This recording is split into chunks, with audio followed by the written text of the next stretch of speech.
Simón, desde que te fuiste tengo que decir que la verdad no estamos nada mal sin ti. También es cierto que podríamos estar mejor, pero ya ves, las buenas cosas mueren bajo el sol. Bueno, he planteado todo tipo de formatos. La música, una de las cosas bonitas que tiene es que es un trabajo básicamente colaborativo, aunque las canciones las escribes en la intimidad, una vez que las das por terminadas, las compartes pues con la banda, con la gente que va a participar en la producción del disco.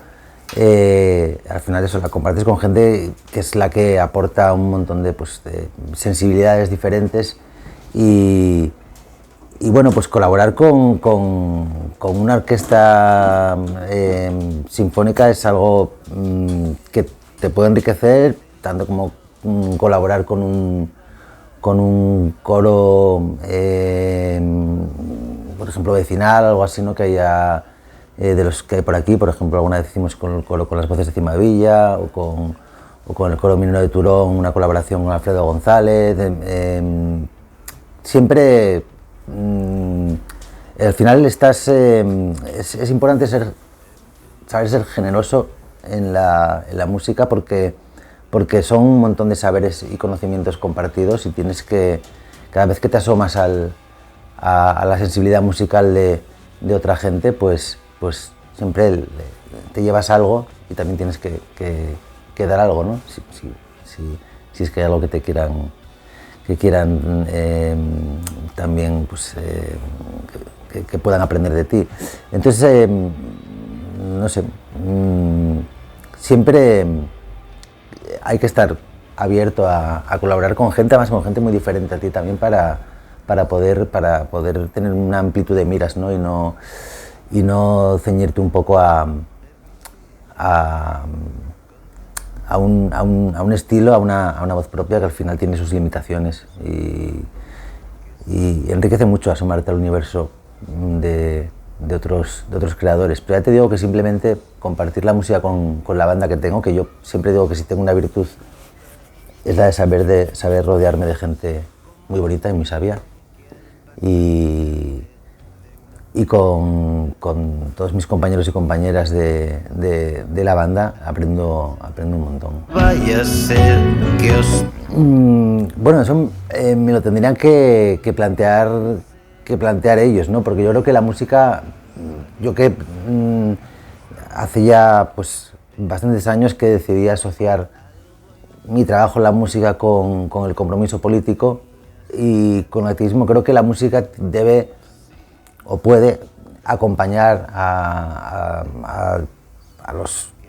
diferentes procesos sociales que tengan lugar en el momento en el que estás también creando tu música o a movilizaciones señaladas como por ejemplo el 1 de mayo, pero tienes que, bueno, mucho puedes poner un poco la banda sonora, ¿no? Pero no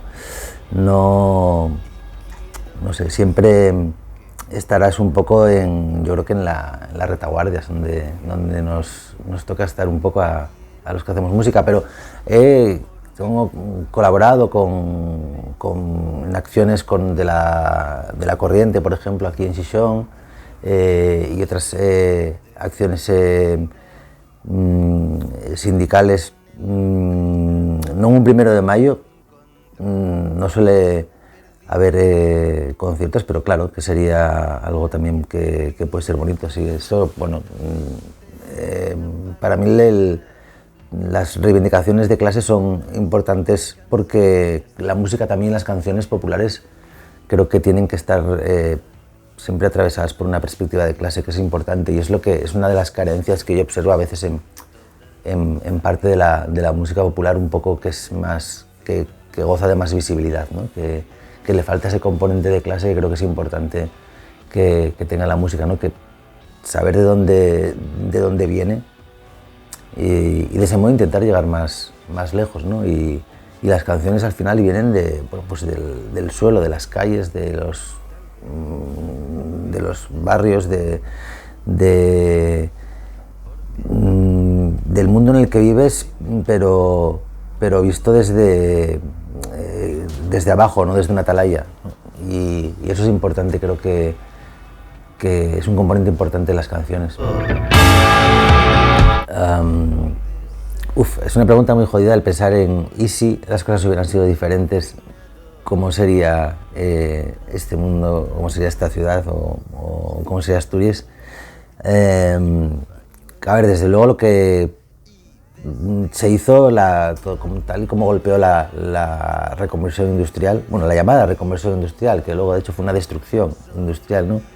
En Asturias y en otros lugares, ¿no? Pero por no le conozco, fue algo tan duro que, bueno, que todavía estamos viviendo las consecuencias ahora. Y es cierto que trajo como una de las consecuencias, pues fue que toda una generación se tuviera que ir a buscar la vida fuera de Asturias, y eso, destruir ese tejido social, pues también impidió que se creara un tejido cultural también sólido en Asturias. Ahora mismo la gente sigue teniendo que marchar, pero es verdad que en la escena musical, pues muchos de los nombres que están haciendo música en Asturias más importantes viven en pueblos, en la zona rural, entonces hay es más, digamos, más afalladizo, como decimos aquí, ¿no? Para ellos, pues poder vivir en Asturias y seguir haciendo música. ¿Cómo hubiera sido? No sé. Las consecuencias tuvieron muchas dimensiones, ¿no? Se desmovilizó a una gran parte de la clase trabajadora. Una de las derrotas más duras, o de las victorias del neoliberalismo, ¿no? Fue la de conseguir... yo recuerdo aquí en Asturias, cuando las últimas luchas obreras importantes, las del Naval Gijón, cuando consiguió el gobierno como que algunas acciones que el Naval había conseguido sacar las luchas obreras a la calle y convertirlas en un conflicto que tenía que ver con la calle, con el barrio, con el ataúd, con que la gente estuviera muy implicada en ello. Pero poco a poco fueron consiguiendo, con el apoyo de los medios de comunicación, de los periódicos locales aquí, pues que siempre estuvieron, pues, del lado del gobierno, y siempre tuvieron una línea muy reaccionaria. Digamos que hicieron que esas luchas, esas acciones sindicales se acabaran percibiendo por gran parte de la sociedad como vandalismo. O sea, lo vendieron como un poco de esa manera. Y eso acabó como reduciendo el apoyo también social que había, no sé, fue una estrategia, la verdad es que les salió muy bien. Hay que reconocer que todo el tsunami neoliberal, que parece que lo hicieron como de forma silenciosa, pero muy sangrienta, ¿no? En el sentido figurado y a veces en un sentido literal. Y consiguieron, pues eso, pues crear destrozos a nivel social como muy importantes, y eso afectó también al tejido cultural. ¿Cómo sería ahora? Pues no lo sé. Yo creo que no hubiéramos escapado tampoco a lo que ocurrió después, a toda la ola de privatizaciones, y supongo que en Asturias, no sé, si hubiéramos ganado esas últimas luchas obreras, pues creo que no sé, que habría una Asturias un poco más sólida. Durante unos años vivimos con la cabeza un poco gacha, ¿no? Como, por lo menos mi generación, ¿no? Como resignados, digamos, de alguna manera, ¿no? Y recuperar el espíritu de lucha, eso gracias a generaciones nuevas, y también a gente, pues, que venía también de la militancia, del sindicalismo de clase de la corriente, por ejemplo, que aquí marcó mucho el paso de la corriente sindical de izquierdas en Xixón. Pero gracias a a esa conexión entre la gente más veterana y gente más joven que venía, pues se logró reactivar un poco el espíritu de lucha que caracteriza, yo creo, que al pueblo asturiano. Pero es verdad que hubo unos años, una década o algo más, en el que mucha gente también que venía de la militancia, de lo que fue pues aquí el MC, Liberación, y bueno, mucha gente que militó en su momento, los 90, que acabara un poco quemada, no sé, ¿no? Digamos, pues no sé, supongo que también de acabar viendo que, bueno, pues eso, que al final había más derrotas que victorias, y que había muchas luchas internas también que hacían un poco que fuera muy difícil avanzar también, ¿no? Algo, bueno, pues que la izquierda también estamos, es algo a lo que tenemos que acostumbrarnos, porque precisamente por eso no es homogénea, y es algo que es bueno, yo creo, no sé, ¿no? Que no sea monolítica la izquierda. Pero no sé, creo que Asturias podría haber por lo menos tenido un poco más de conciencia, como de su propia realidad, tanto social como cultural, y de ese modo, pues como pueblo, pues lograr crear sujetos políticos propios en Asturias, que siempre es lo que yo creo que se echó a faltar en la política institucional, sobre todo, ¿no? Al final aquí siempre nos gobernaron sucursales de Madrid, y eso es algo que hemos sufrido mucho, ¿no? Esa especie de ser, bueno, de estar un poco dejados de lado, porque quienes tomaban las decisiones no conocían en absoluto la realidad de lo que pasaba aquí, ¿no?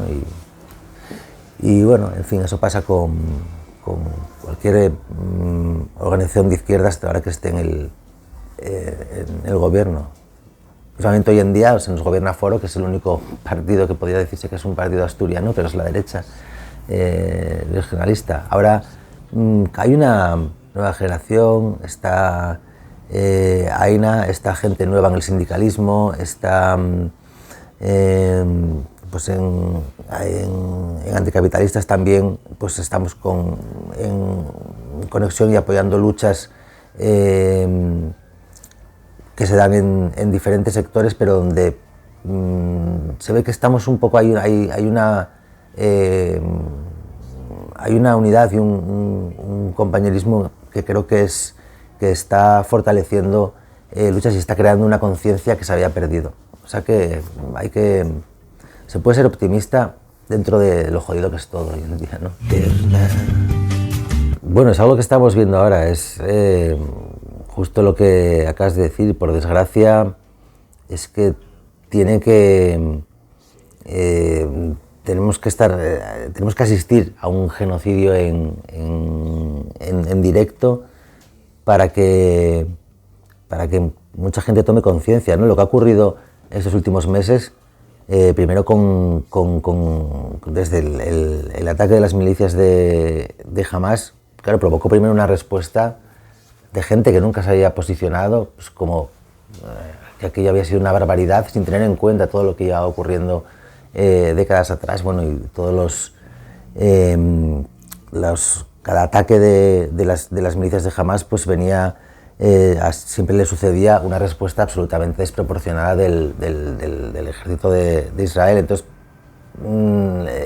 estaba claro que iba a haber una respuesta, yo creo que no tan brutal como esta, llegar a plantear que Israel se plantee una solución final y que exterminar ahí a toda la población de Gaza. Es algo que al final ha hecho, por lo menos, que incluso algunos gobiernos, aunque fuera tímidamente, pues que no se vieran ya, pues, digamos, con el imperativo moral de no poder seguir apoyando, seguir mirando para otro lado, ¿no? Pero las movilizaciones que está habiendo a nivel mundial, las que hubo, pues la semana pasada con más de 60 ciudades, ¿no? En todo el estado, pues a la vez gritando en voz alta que esto no es una guerra, es un genocidio, eso al final está creando una conciencia. Las voces que al principio se llevaban las manos a la cabeza por lo que ocurrió el 7 de octubre, pues ahora ya están dándose cuenta de que no, es un conflicto absolutamente asimétrico, donde hay todo un ejército bien armado, un ejército que realmente es el sujeto terrorista en este conflicto y que busca exterminar a un pueblo. Eso es lo que creo que está creando una conciencia, que es lo único que puede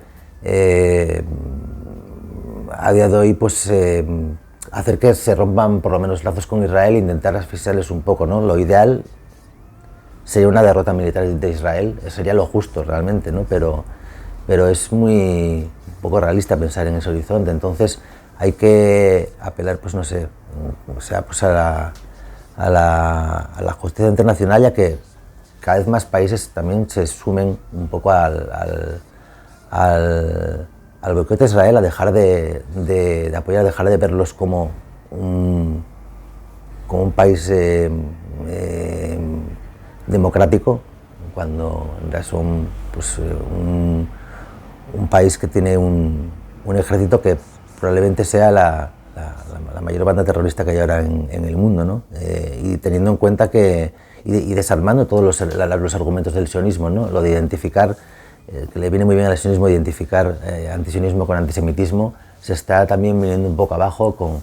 En muchas movilizaciones pues vemos cómo participan pues muchos judíos y judías antisionistas, y visibilizar eso es importante para desarmar su discurso, también su discurso victimista con respecto pues, a todo lo que tiene que ver con el Holocausto y con todo esto que siempre pues, lo utilizan, ¿no? De una manera muy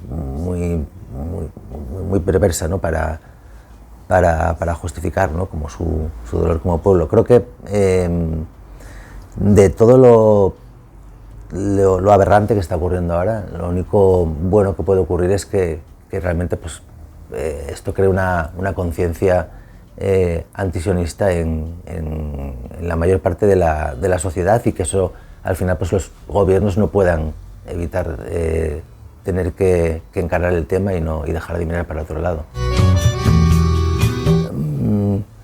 Yo creo que el problema del racismo institucional no es tanto lo que esconde como lo que consigue normalizar.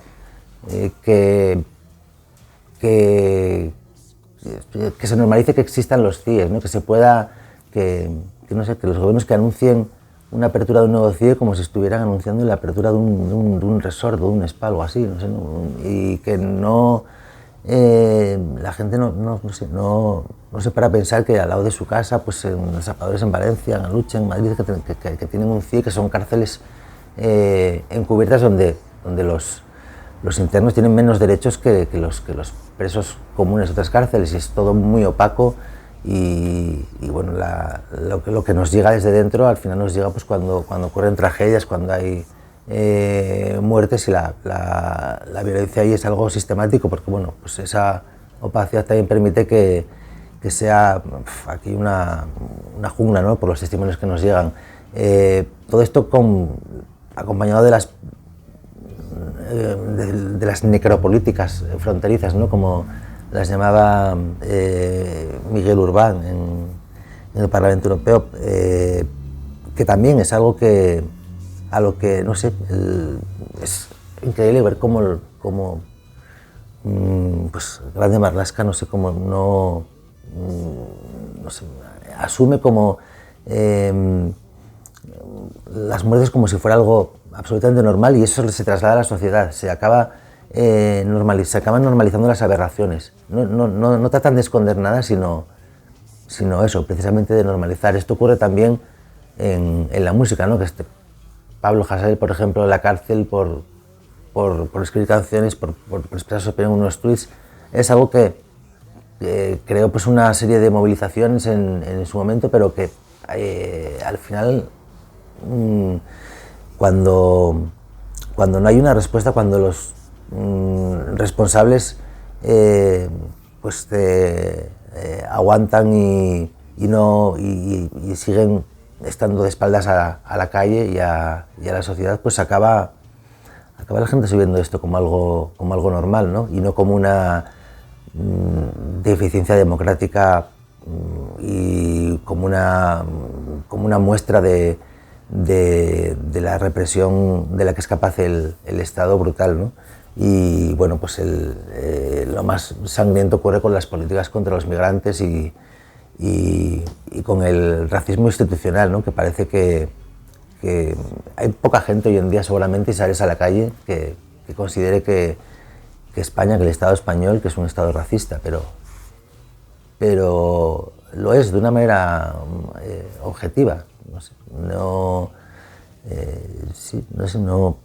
Si apoyas simplemente que existan los CIES, que crees que no hay que abrir fronteras, que no hay que regularizar a los migrantes que lleguen a suelo español, entonces estás defendiendo políticas racistas y no hay otra manera de llamarlo, pero incluso desde sectores de la izquierda están defendiendo a veces estas políticas, o desde lo que se viene llamando el rojiparadismo, que al final hace también bastante ruido y bastante daño porque calan.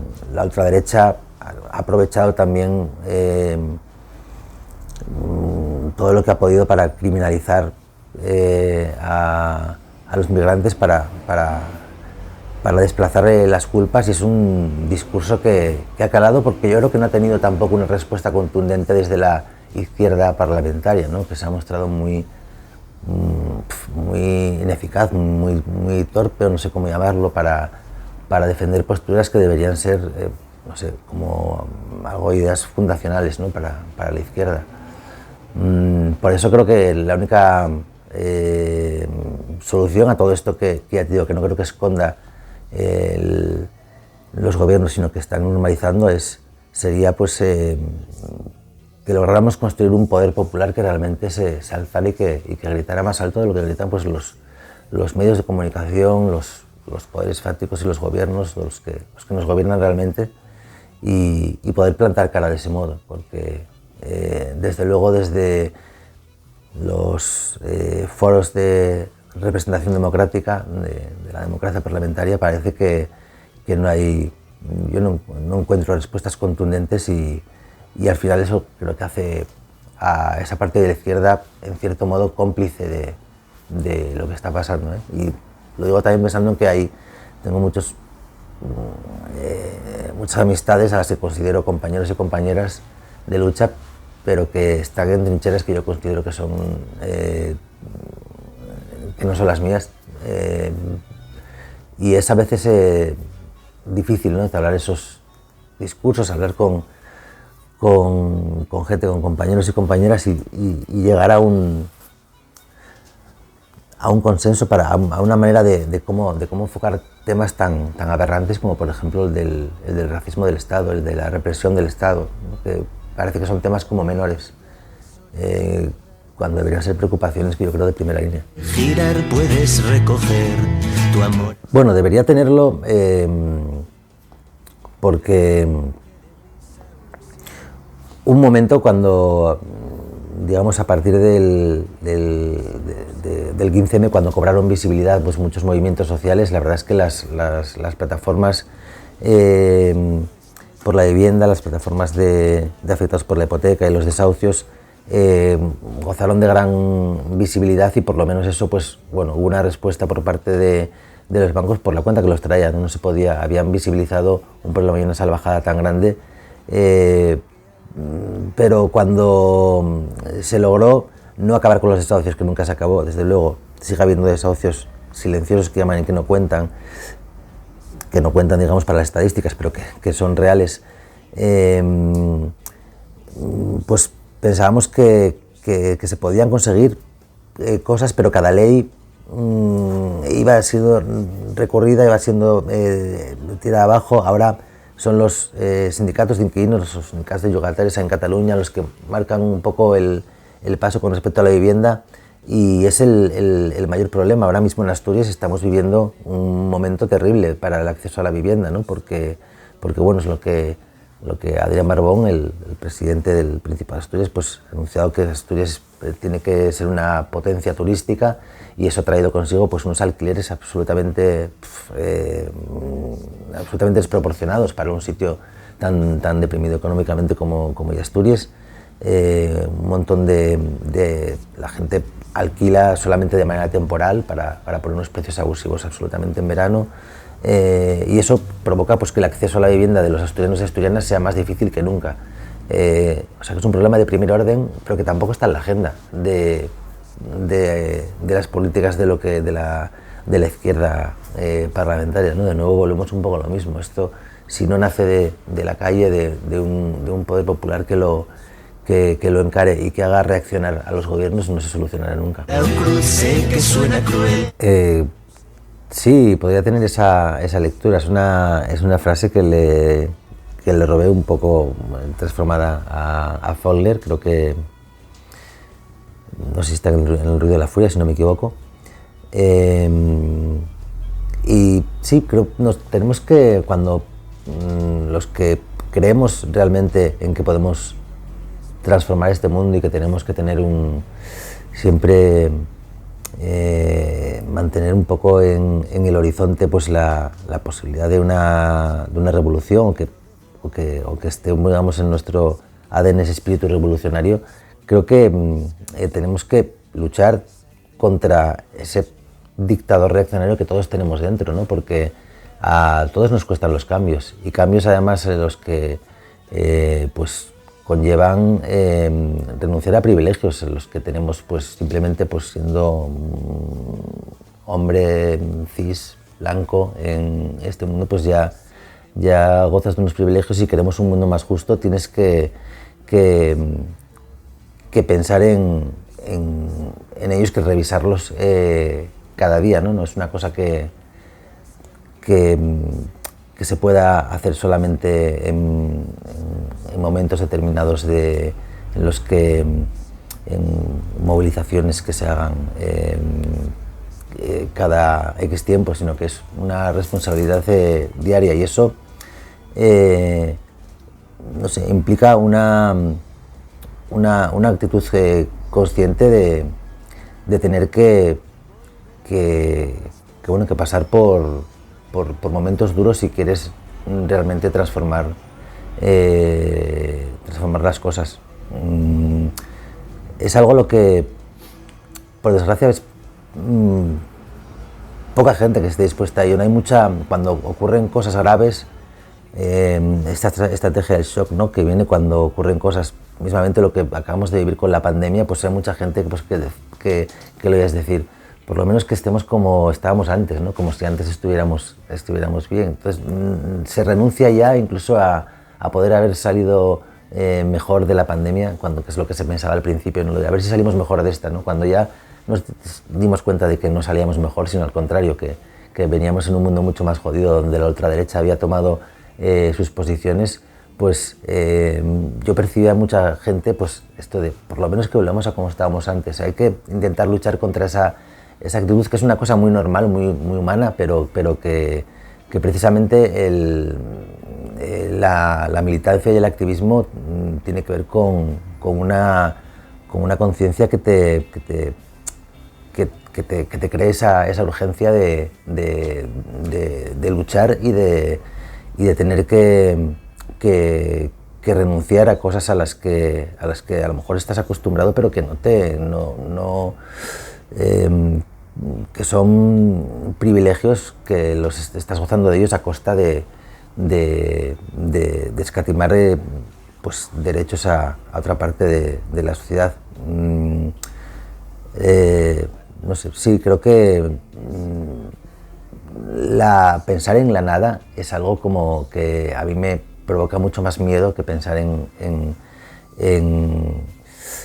el dolor, en sufrir. Pensar en la no existencia es como negarlo todo, ¿no? Es como caer ya no en el cinismo, sino en un paso más allá, no sé, en simplemente ser como muertos en vida, ¿no? Entonces, sí, el dolor nos demuestra que estamos vivos y eso ya es algo que tiene que hacernos reaccionar, ¿no?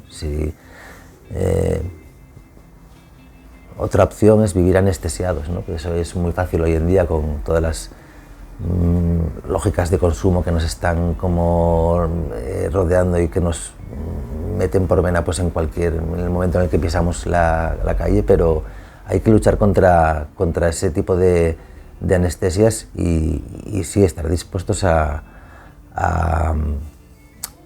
sufrir, ¿no? Aunque esto tampoco quiere decir que no haya que vivir y que pasarlo bien, obviamente, ¿no?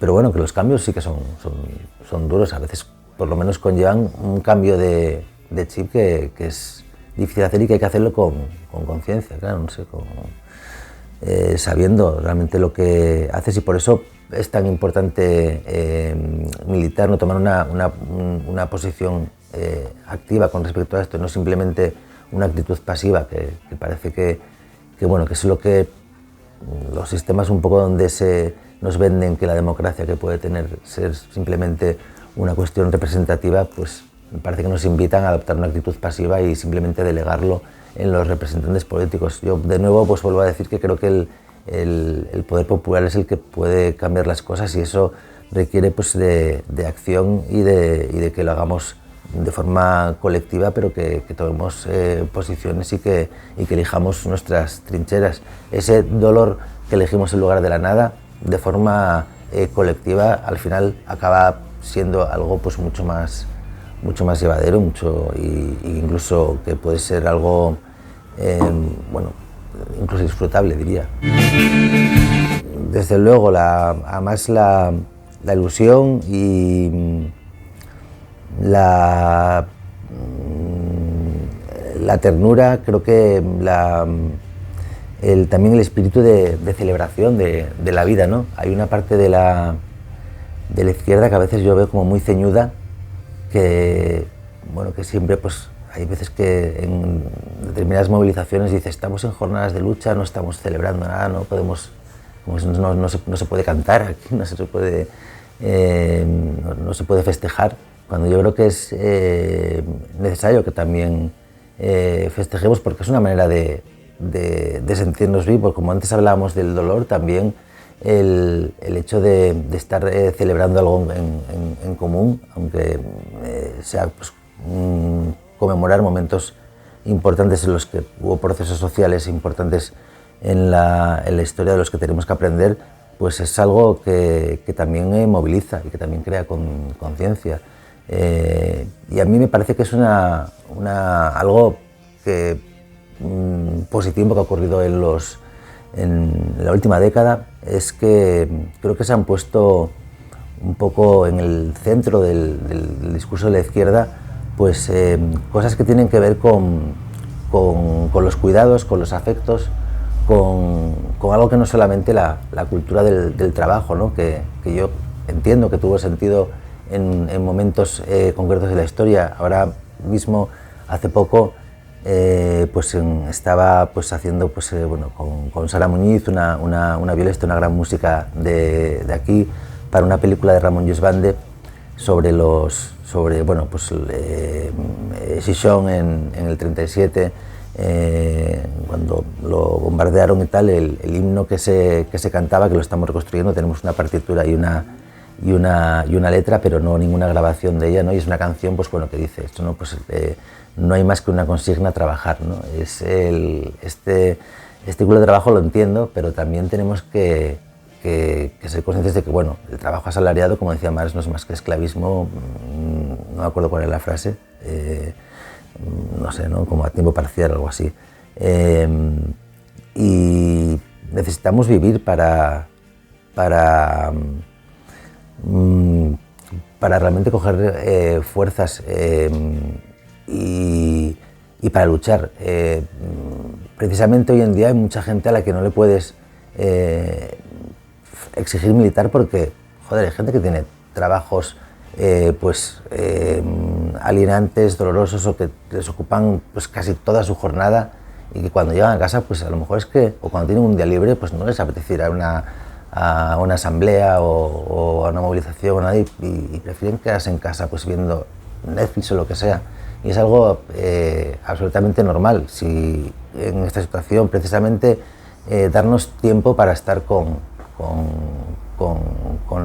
la gente a la que queremos, no sé, para formarnos, para disfrutar de la vida de una manera que no tenga que ver necesariamente con cuestiones, con esas lógicas de consumo a las que aludía antes, es también la mejor forma de enriquecernos y de que nos de poder mirar al mundo con cierta distancia, o sea, con cierta perspectiva que haga que nos demos cuenta de lo importante que es la lucha y de lo importante también que es vivir la vida para poder luchar, no sé, y no estar constantemente en un estado de alienación y de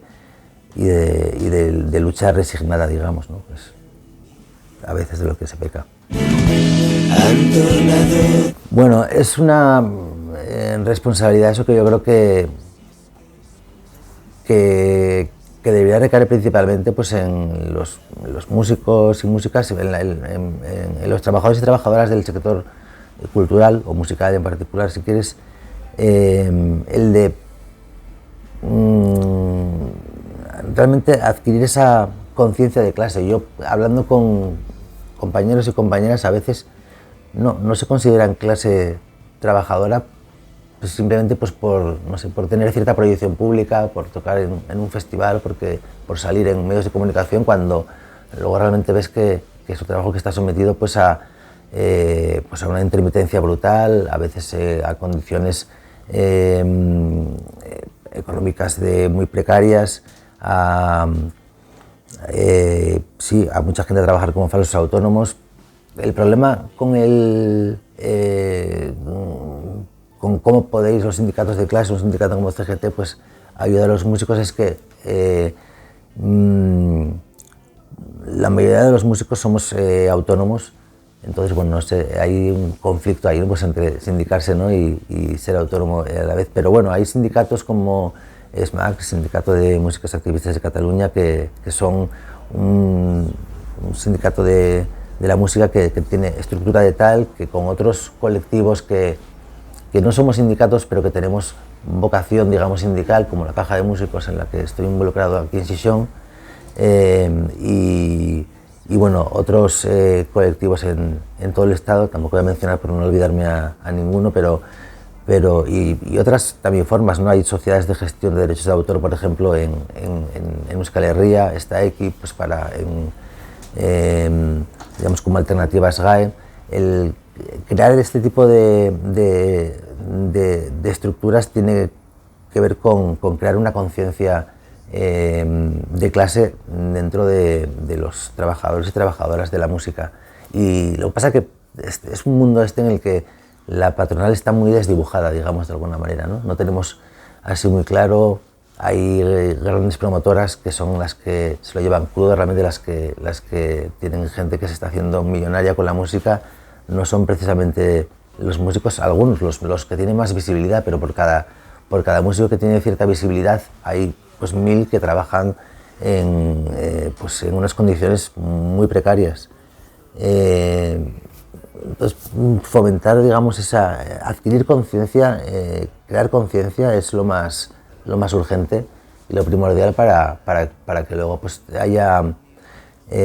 se creen unas condiciones subjetivas mínimas para que la gente se asocie y que se pueda llegar a tener también un sindicalismo dentro del sector musical que sea sólido. Bueno, es muy difícil elegir entre solamente 3 imprescindibles. No lo sé, en cada momento de tu vida al final hay algo que se convierte en algo importante. Hay libros que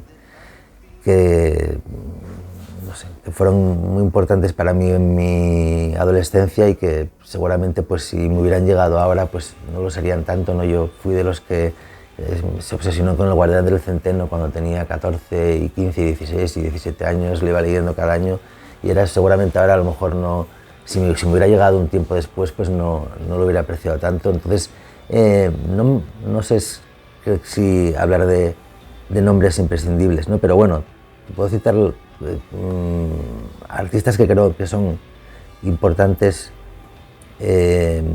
a día de hoy. Te diría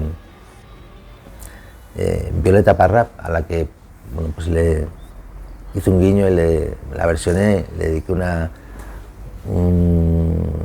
hice un guiño en el título de mi disco Violética, y pude, cuando estuve en Chile, conocer a su hija Isabel Parra y a su nieta Tati Parra, y cantar con ellas Volver a los 17, que fue uno de los momentos más especiales para mí en mi carrera. Te diría a Edson Belandia. Es un artista colombiano al que estoy escuchando muchísimo. Es un hombre que es un crack, y creo que va a ser una figura muy importante de la música colombiana, porque no solo está haciendo una música maravillosa él con sus canciones, sino que también está rescatando a algunos artistas o componiendo para algunos artistas, gente mayor que lleva haciendo pues vallenato y toda la vida, pero que no tienen ninguna visibilidad, ni están ni siquiera dentro del mercado ni en las plataformas digitales, pero que llevan haciendo música popular y dedicándose a ella pues durante décadas, y ahí existe esa conexión entre generaciones. Y Edson Belandia, creo que en Colombia, que representa un poco esta nueva música, que además está muy comprometida socialmente, y me parece un artista muy importante. Para mí ha sido importante siempre, y lo seguirá siendo porque cada vez que lo escucho sigo aprendiendo y me sigue emocionando. Es Leonard Cohen, que forma parte de mi educación musical, y bueno, es uno de esos artistas que redescubres cada vez que lo escuchas. Te voy a decir tres grandes libros que tengo ahora en mente. Uno es Cumbres Borrascosas, de Emilio Bronte, porque me parece una maravilla la técnica narrativa que utiliza, y no sé, el ambiente claustrofóbico, pero lleno de emociones perturbadoras también que contiene ese libro. Me parece una obra maravillosa. Otra sería Moby Dick, que está además bastante presente en algunas de mis canciones, porque también es un libro que contiene muchos libros a la vez, ¿no? También contiene una parte de ensayo, hay poesía, hay teatro, hay una gran novela, y es una maravilla. Y creo que es un libro que tiene una fama justamente de ser un libro difícil de leer, cuando yo creo que puede ser una novela muy, muy disfrutable. Y reivindicaría también, pues no sé, una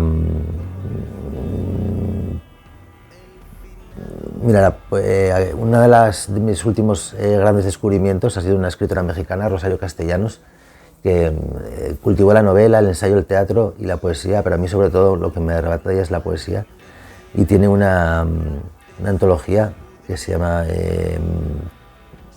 Poesía no eres tú, que recoge casi toda su obra poética, y que es una maravilla. Que ahora estoy cansado y solo tengo miedo de...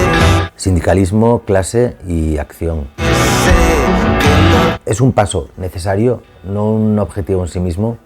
La oficialidad nos tiene que llevar a la normalización de una lengua minorizada como es el asturiano, y es un paso necesario que lleva exigiendo la sociedad asturiana mucho tiempo, y los gobiernos le dan la espalda a la sociedad asturiana. Como tú. Familia, política y deber moral, estar en contra de un sistema que consideras que genera y justifica injusticias y crímenes. Algo que está en todos los lados. Solamente tienes que saber mirar y encontrarás poesía hasta las cosas más pequeñitas. Así se... La canción es un lenguaje único, un lenguaje por derecho propio, en el que